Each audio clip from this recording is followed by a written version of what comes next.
Вітаю, паважаныя гледачы! З вами Александр Кнырович і атмасфера. Хто разагнаў цэны на жытло ў сталіцы? У горадзе Менску скачок за 80 дзён адразу на $350 за квадрат. Амаль 18%. Гэта рынок? Ці гэта наўмыснае шкодніцтва? Ды хто ж вінаваты?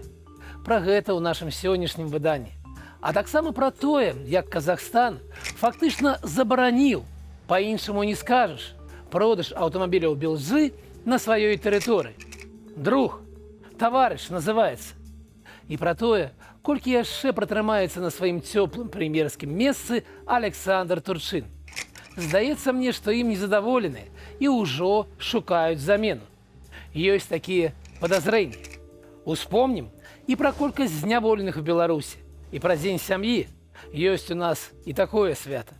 І паспрабуем разабрацца, дзе ж усё-такі чысцейшае паветра. У Беларусі ці ў Польшы? У прамым, вядома, сэнсе слова паветра. Запарце сабе кубачак гарбаты, зрабіце бутэрброд і ўсаджвайцеся як мага ямчэй. Гэта атмасфера. І мы гаворым пра беларускую эканоміку проста. Паехалі! Паводле звестак порталу Realtbuy, сярэдняя цана квадратнага метра вырасла на $350 за метр на працягу 80 дзён. 15 лютага было 1950, а 10 траўня ўжо 2300. 84 дні і плюс 18% пры змяншэнні колькасці ўгодаў. Гэта што ж такое? Гэта як так? І гэта не проста рэкордная цана за ўвесь час назірання. Гэта яшчэ і самы хуткі, практычна вертыкальны, імклівы рост. Так не было ніколі. Дык што ж здарылася? Ну, соседкі ведаюць адказ. Рускія ідуць. Расіяне, нават самыя лаяльныя Пуціну і вайне, але і яны так стаміліся ад падымання з каленяў, што калі ім пачалі адсекаць увесь інтэрнэт, яны ўзвылі і сталі шукаць, куды б ім уцячы ад такога шчасця. А тут побач чысты і спакойны, нібыта Менск. І вось ужо колькасць запытаў о куплі кватэраў з іхняга боку вырасла шматкроць. І эксперт рынку кажа, што іхная доля ў набыцці сталічнай нерухомасці ў сакавіку была больш за 10%. Звесткі метадалагічна недакладныя, але ў паветры запахла «Янкі go home», то бок расіяне, сядзіце ў дома. Прапаганда вырашыла страляць у адказ. І вось ужо нашае кадастравае агенцтва выдае прэс-рэліз з вельмі прывабнай, шпіёнскай назвай «Сделкі з замежнымі грамадзянамі». Чуеце? Гэта Том Круз за Шонам Конрай прабег. І што ж яны нам там пішуць?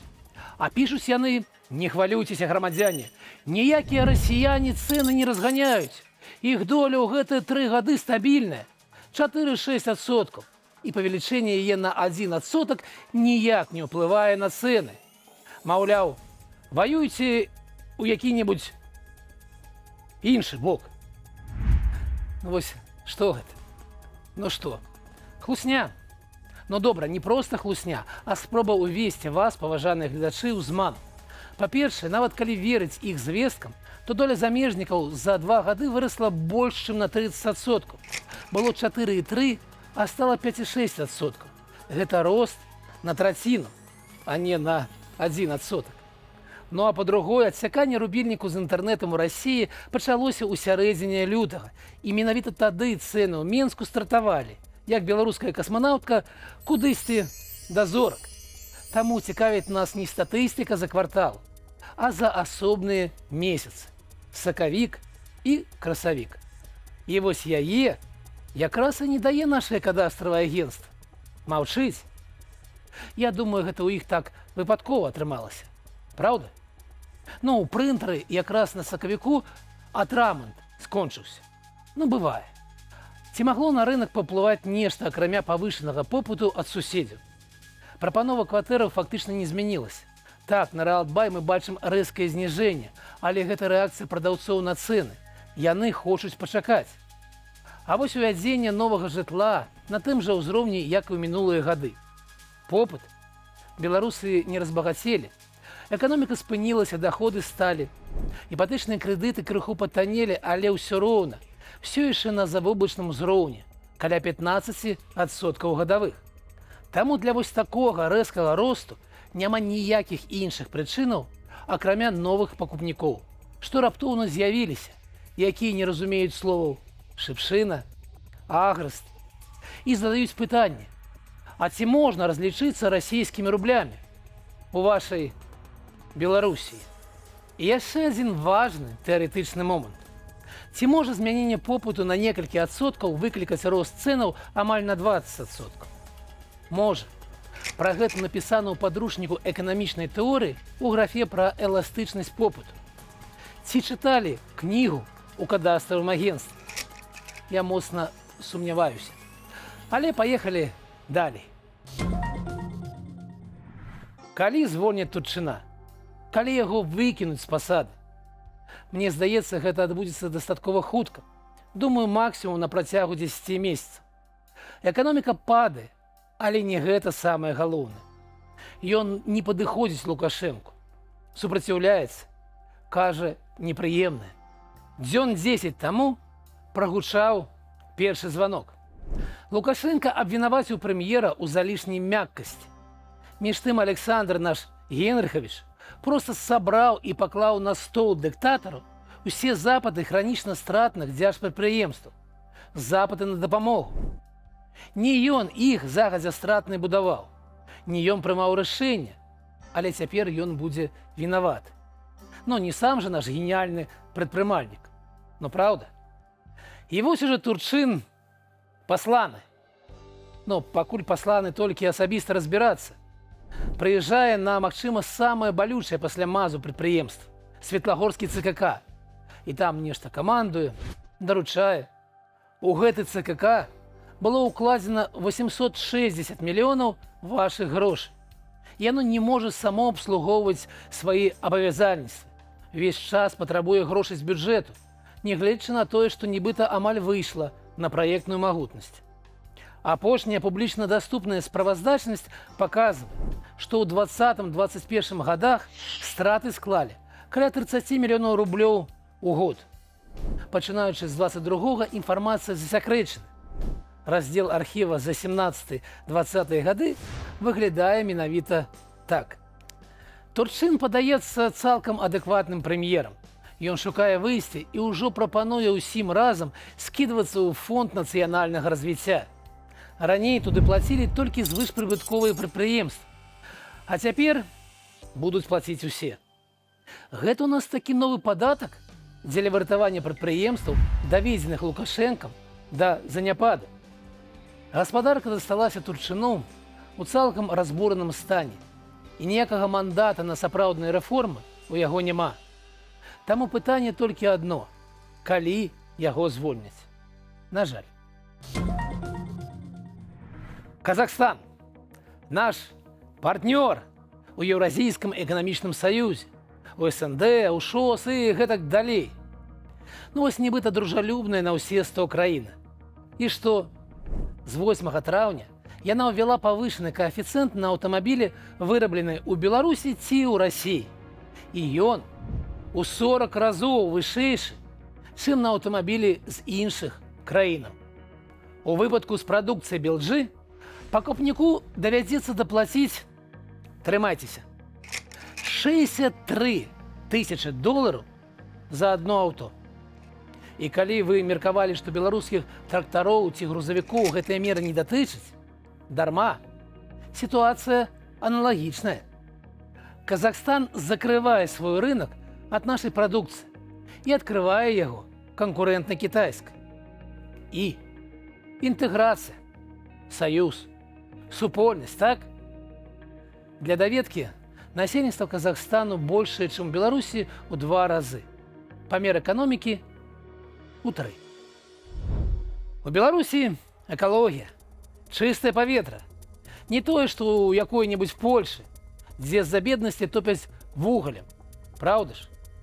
Інфармацыя пра якасць паветра збіраецца рэгулярна І калі звярнуць увагу на статыстыку, якой дзеліцца Белстат, то можна задаць пытанне: а ў сувязі з чым у нас назіраецца пастаянны рост забруджанасці? Нават не ў самым брудным беларускім горадзе Жлобіне, а ў Берасці, у Віцебску, у Полацку. Самая сумная карціна, вядома, ў Берасці. 31 мікраграм часціц на кубаметр.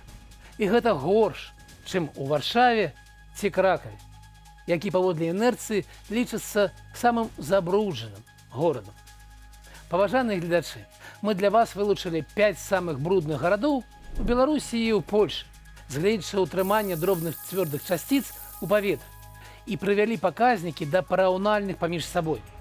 Звесткі разліковыя, але карэктныя. І атрымліваецца, што Берасці ў нас бруднейшыя у гэтым паказніку за Кракаў. А далей, калі не ўлічваць Вроцлава як гораду з самым брудным паветрам, то паказнікі падобныя, хоць і ў Беларусі забруджанне сапраўды крыху менш. Але самае галоўнае, бяспечная норма Сусветнай арганізацыі здароўя 5 мікраграм на кубаметр. А гэта азначае, што ў асноўных гарадах што Польшы, што ў Беларусі сітуацыя ненармальная. Падкажыце, ад таго, што ў Віцебску норма перавышаная ў 3 разы, а ў Катавіцах 4, ці лягчэй жыхарам Віцебску? Паважаныя гледачы, гэта павярхоўны погляд. Але ён паказвае, што міф пра чысціню Беларусі надзвычай вялікае перабольшанне. І калі вам цікава і вы хочаце, каб мы капнулі крыху глыбей, напішыце пра гэта ў каментарах і пастаўце лайк нашай праграме, калі вы ў бяспецы. І мы абавязкова капнём глыбей. А вось у якім рэйтынгу няма зменаў, мы лідары, дык гэта ў колькасці зняволеных у разліку на насельніцтва. 345 чалавек на 100 тысяч. Гэта ўтрая больш, чым у сярэднім у еўразвязе. Як думаеце, гэта таму, што ў нас бяспечна, ці наадварот, таму што мы нацыя злачынцаў? На гэтым тыдні святкавалі Дзень сям'і, і Белстат пазнаёміў нас з профільнай статыстыкай.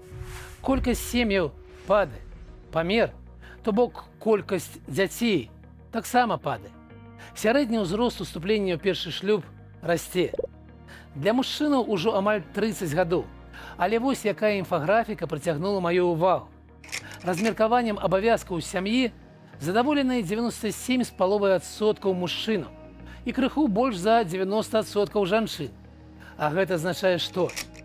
Ну што у прыкладна так 200 тысячаў сем'яў мужчына задаволены, а жанчына не. Але жывуць далей. Жывуць.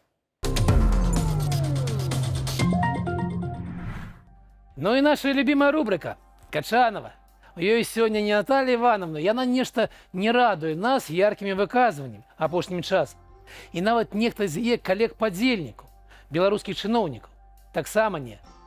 Гэтым разам нас здзівіў і парадаваў гандлёвы цэнтр Diamond City. Там вялі плату за арэнду столікаў на фудкорце. 2 рублі ў выходныя і рубель у будні за 1 гадзіну. Абгрунтаванне, думаю, яно ўвойдзе ў падручнікі маркетынгу. Уявіце, прыходзяць, сядаюць і не ядуць. Якія нядобрыя людзі. Я б хацеў паведаміць уласнікам цэнтру, што калі у вас такая сітуацыя, значыць вы, напэўна, не вельмі добра спланавалі пасадачную зону. Пашкадавалі крыху, урэзалі ёй месца на карысць гандлёвых кропак, за якія вы бераце арэнду. І па-другое, цяжка сабе ўявіць чалавека, які прыйшоў у гандлёвы цэнтр, каб проста пасядзець.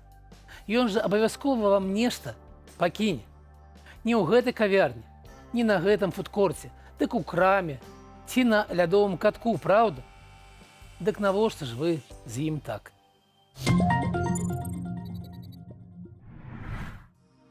Выбары ідуць. Якія выбары? Адзіныя, дзе вашыя галасы лічаць. Выбары ў Коордынацыйную раду. Гэта такі наш дэмакратычны протапарламент. І я збіраюся прагаласаваць у нядзелю. Навошта? Я заўсёды галасаваў. і 94 годзе, вядома, супраць Лукашэнкі. Я ввогуле не разумеў тых, хто быў за яго. Што ж вы робіце? Думаў я. Ён жа хлусіць увесь час. Ён абяцае ўсім усё. Галасаваў я і пазней, нават калі гэта нічога не вырашала. Я заўсёды лічыў, што калі я выкажуся, кіну бюлетэнь у выбарчую скрыню, то скрасці мой голас будзе крышачку цяжэй. Крышачку. І я рабіў тое, што было ў маіх сілах. І цяпер я буду галасаваць, не гледзячы на ўвесь негатыў, звязаны з Каардынацыйнай радай. Негатыва шмат, але яна рада ёсць. Я магу паўплываць на тое, хто будзе за стырном, хто будзе прадстаўляць беларусаў на розных міжнародных пляцоўках. І магу, калі выберу, даць шанец камусьці, хто там яшчэ не быў. Можа быць, яны будуць працаваць па-іншаму. Таму я буду галасаваць і прапаную вам зрабіць тое самае, калі вы, вядома, у бяспецы. Гэта галоўнае. А вось за каго? А гэта ўжо ваш асабісты выбар. Там 9 спісаў, і я не буду вам падказваць. Такая сёння атмасфера. З вами быў Александр Кнырович. Пабачымся у наступным выданні. Бывайце.